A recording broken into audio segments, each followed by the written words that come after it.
coming back to my podcast, What Did AI Say? At Vicky L-4AI. That's VICKY dash, no, VICKY L-4AI. Okay, this is going to be episode number 16. Episode 16. Let's go ahead and jump right into it. Good question. Well, I think so. Let's see what you think. Question is, what was the last year the U.S. government behaved as a democracy? Good question, right? Okay, let's see. We're going to start with Chatgpt and see what it had to say. The question of when the U.S. government last behaved as a democracy depends on how you define democracy and what aspects you're evaluating. Elections, civil rights, representation, or institutional functioning. If we use procedural democracy, where elections are held, power is transferred peacefully, and the rule of law is followed, the U.S. still functions as a democracy, though with significant challenges like gerrymandering, money in politics, and voter suppression.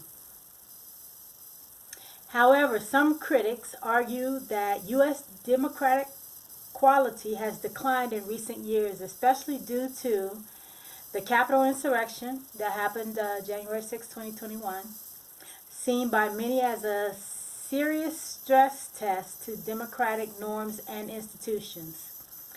Efforts to undermine election legitimacy after the 2020 presidential election, partisan gerrymandering, and laws restricting voting access, which have increased since the 2013 Supreme Court decision in Shelby County versus Holder that weakened the Voting Rights Act. Scholars at places like Freedom House and the Economist Intelligence Unit have downgraded the U.S. from a full democracy to a flawed democracy. What does that mean?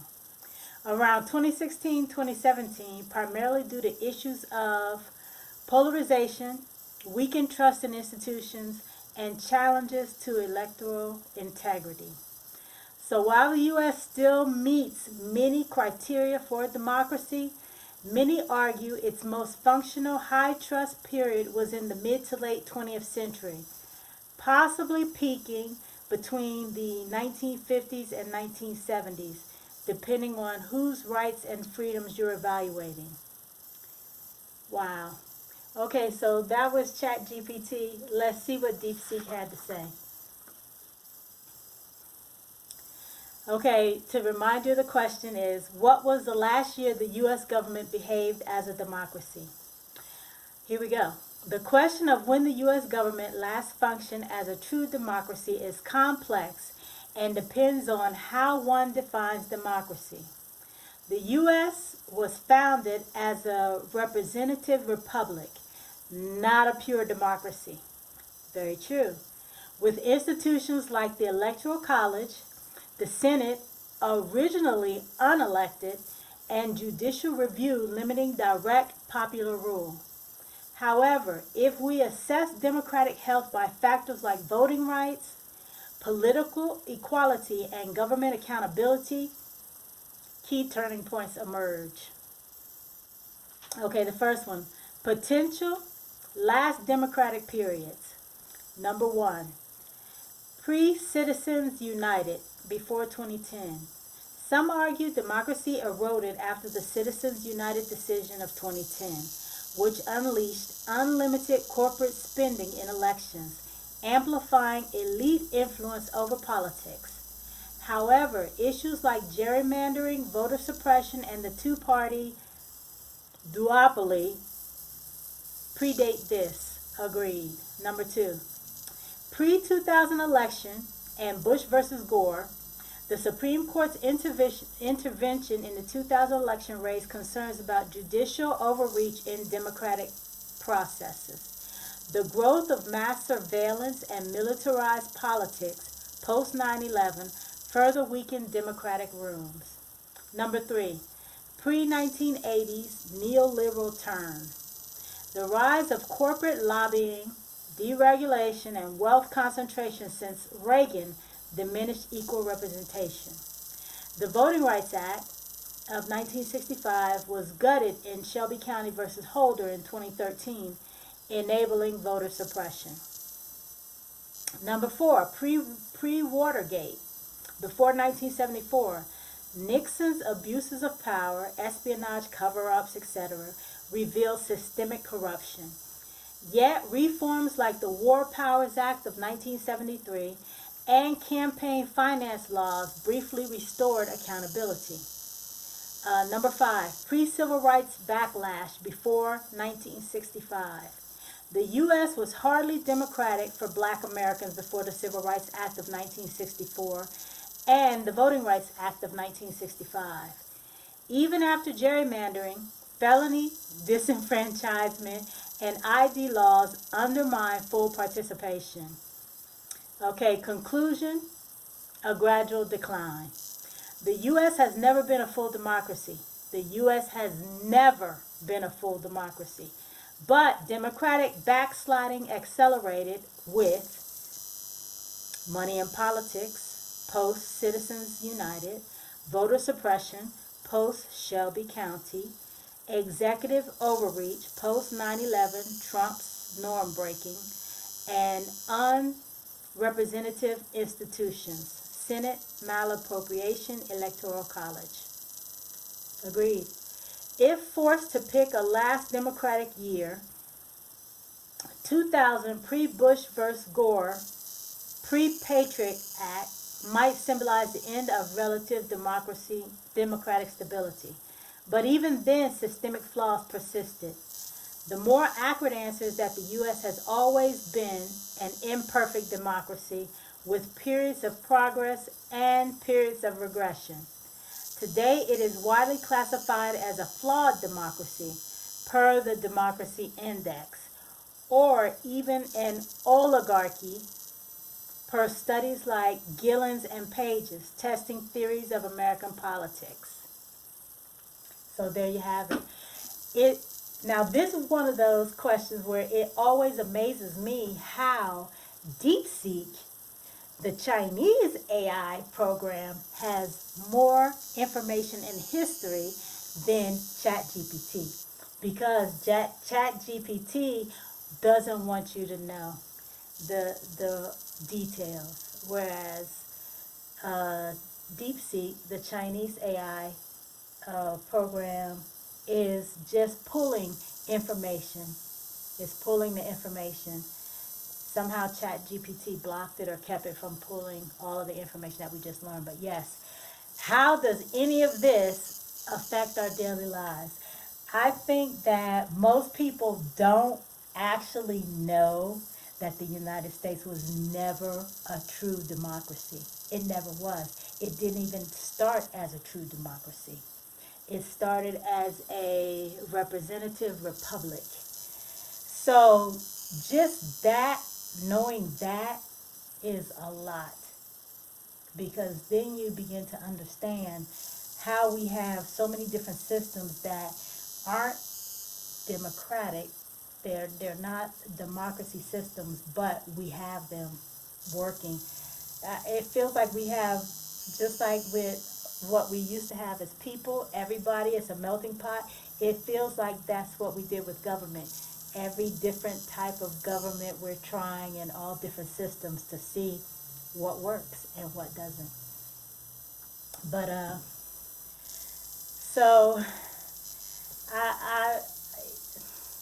I really don't want to get into politics in these videos, but I just thought that was very interesting. The question about when was the last year that the U.S. government behaved as a democracy. So, I mean, whatever AI program that you're using, ask the question, get the information, see what it has to say, and then see if you agree with it. Very quickly, before I get to the positive saying, I had a friend who watches my videos ask me about the painting behind me. And actually, let me just scoot the camera over just a little bit so you can see the entire thing. It is actually a piece of artwork done by one of my children, and it's one that I think to be honest, I think it was a high school project, but I'm not even sure. But I love it. I don't know if the camera picks up the depth of the color and the depth of the vastness, but I can sit and stare at this, and I've sat and stared at it sometimes and just was completely amazed.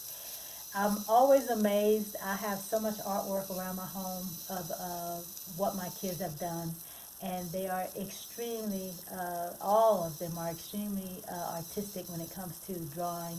Something I know I didn't give them, even though I did win a competition, a drawing competition in high school, was it? Yeah, I actually did. But I noticed what the judges said was that my use of color was amazing. I am very good with color, not so good with drawing. So, I mean, I always like to do color and do interior design and clothing and things like that. But my actual drawing is not good, not like my kids. They draw well. They all play instruments. Two of them are athletic, although they didn't choose to stick to any of that when they chose their what they wanted to do with their lives, but they all are extremely talented.